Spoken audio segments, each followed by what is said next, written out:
കോട്ടയിലേക്ക് പോകാൻ പേടിയുണ്ടോ? ഏയ് ഇല്ല, അതത്ര നല്ല സ്ഥലമല്ല. ഹോ, സമയം പാതിര.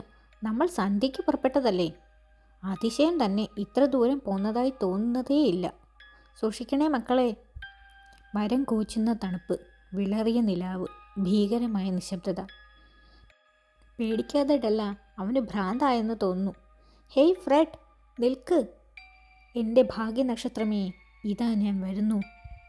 ഹോ, ഭയങ്കരം തന്നെ. വാതിൽ തുറന്നു കിടക്കുകയാണല്ലോ. ഹോ, എന്തൊരു നാറ്റം. ഈ കോട്ട മുമ്പെവിടെയോ കണ്ടതുപോലെ. നാശം, എന്താണത്? ഒന്നുമില്ല ജിം, കാല് തട്ടിയതാണ്. രക്ഷിക്കണേ. വവ്വാൽ. ഡെല്ല, തല താഴ്ത്ത്. ഓ, എനിക്ക് തല ചുറ്റുന്നു. സാരമില്ല, അത് പോയി. പാവം, വല്ലാതെ പേടിച്ചു. ഹോ, എന്തൊരിരുട്ട്.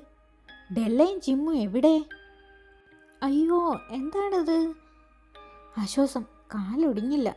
തീപ്പെട്ടി ഉരച്ചു നോക്കാം. ഇതെങ്ങോട്ടാണ് ഈ ഗോവണികൾ? അതാ ഡ്രാക്കുളയുടെ ശവപ്പെട്ടി. ഈ മെഴുകുതിരികൾ തെളിക്കാം. ഇതിൽ ആരെങ്കിലും ഉണ്ടാവോ? ഡ്രാക്കുള!